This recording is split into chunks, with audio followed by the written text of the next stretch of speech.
Hello and welcome to Channel Sport on Sunday. My name is Ken Ochonogo, and it is that season where January grabs you from right, left, and center. Somewhere in Equatorial Guinea, Africa comes together in spite of the Ebola scourge to say, yes, this is our tournament. And then you cross over tomorrow, and that was started yesterday, you cross over to the farthest part of the world. Yeah, that's what I call it, Australia. And then, yes, the rackets, that is where they are knocking it out.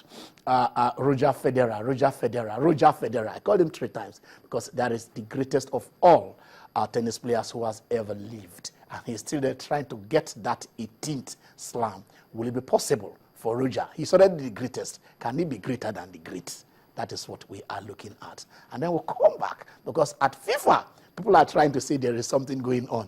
David Ginola, you know him, one of those guys that played football with flair, representing the French national team all there in England, especially with Tottenham. Of course, he also played Everton. He says, I want to be FIFA president. Vlata is laughing. I don't know why he's doing that. And then, as we say, the focus today will be on both tournaments.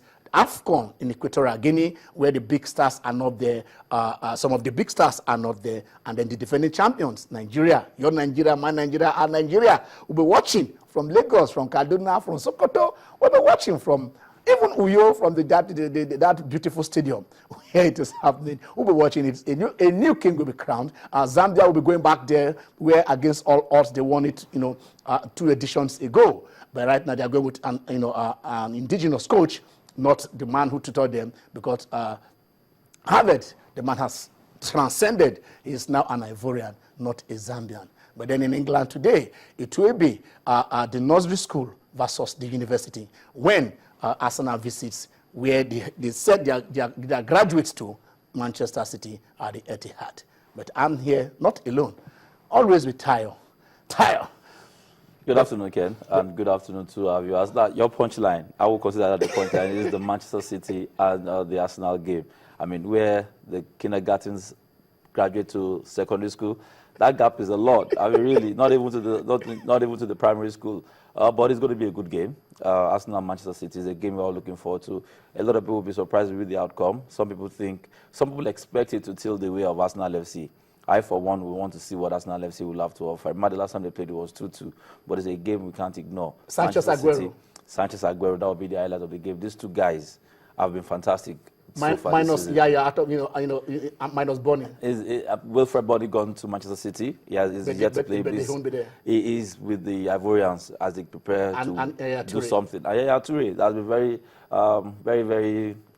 What word will I use now? He's actually lifted Manchester City to where they are. I mean, he's always been there for them, making sure they eke out the point at least. You see Arsenal picking the points? I think they will. They look good. They're in and out, but I think they will get some points out of it. He not just thinks it. I know why I'm asking him. He not just think Arsenal will pick a point. He wants Arsenal to pick a point. And then we'll discuss that later. We'll be taking a break. I'm walking out of here. But when we come back, yes, you will see the team talk football in Nigeria, football in Europe, football all over the world. It is Channel Sport on Sunday. You have nowhere to go. Don't touch that remote. Stay with us.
Good afternoon, viewers. I'd like to welcome you once more to the football segment of Channel Sports Sunday. This is a segment that we intend to keep you updated with what is going on in the world of football around the globe. We're going to start locally, though. I'll tell you what is going on with the Super Eagles. They played a friendly in Abu Dhabi yesterday.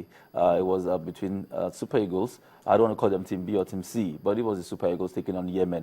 The Yemeni side ended 2-0 in favor of the Super Eagles. That results on your screen. Indeed, it was a beautiful game, if you want to call it that. Goal scored in each half. The first half, I saw Foudo scored the first goal, and Azubuike Egueke getting the second goal in the second half. All right, so many other things we're going to talk to you. Like I did say, my name is Eitai Balogun, and welcome you to the segment. I'm not going to do the 20 minutes alone. I have two guys, two decent men in the studio that know the game, and when they talk on authority. I'd like to welcome you, Duodio Konta, to my immediate left.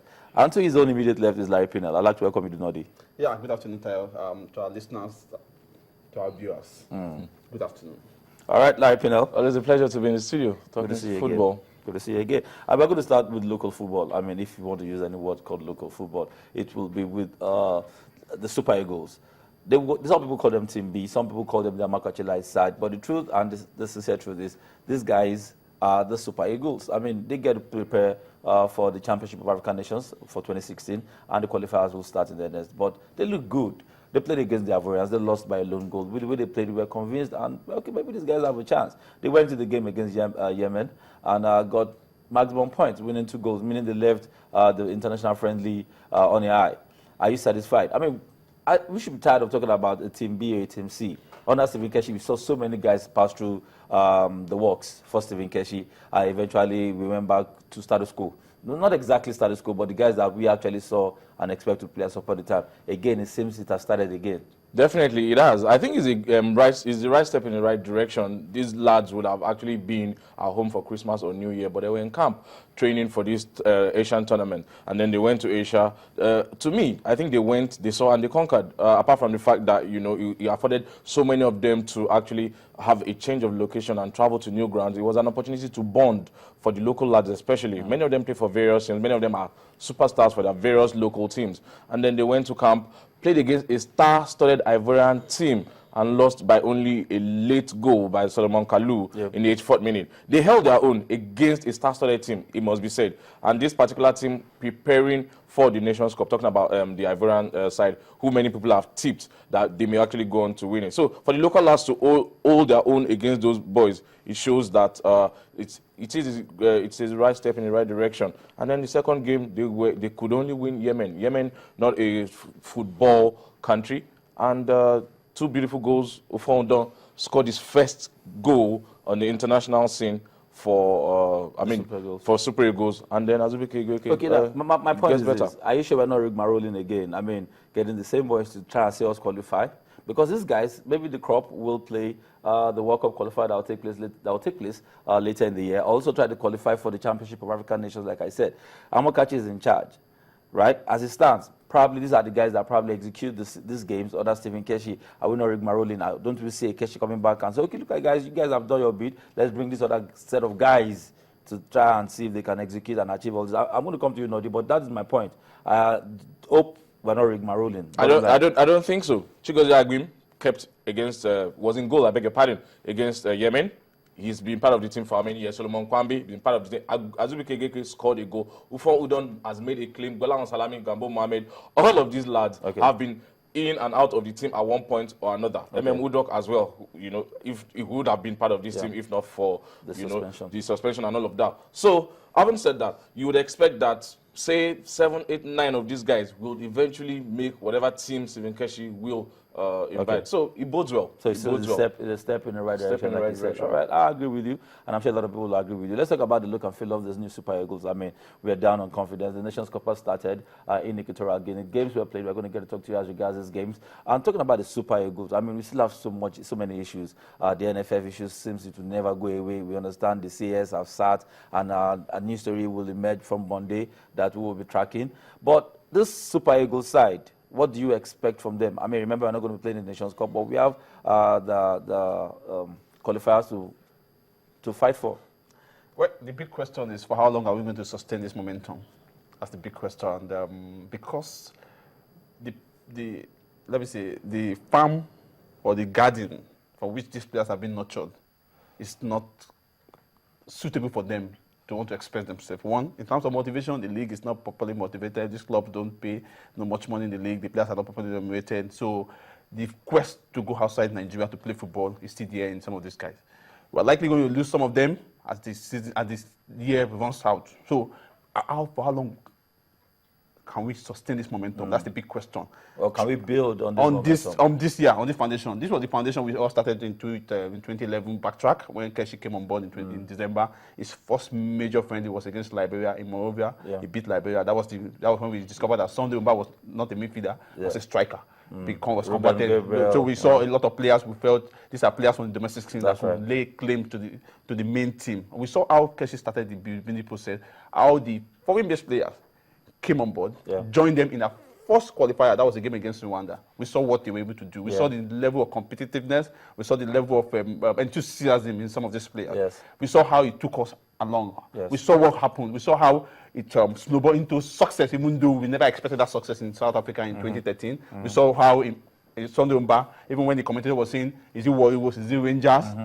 None of them knew that there was a club in Warriors or the club in Enugu called Rangers or Warriors. But because of Sunday Umba exploit against Cote d'Ivoire, we saw what he did. So how long can we sustain this momentum? Yep. Suddenly after that tournament, these guys couldn't sustain. We couldn't hold on. We couldn't put together these guys again. Some of them went. They had contracts outside. Obama left. Umba left. So so I have a big question. On it goes back to the quality or the quality of the league football in Nigeria. Yeah.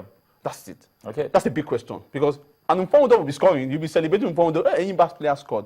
Suddenly you hear that one club somewhere in Europe or somewhere in North Africa has come for Mfawundo and they come in big money. And anybody will not want to say no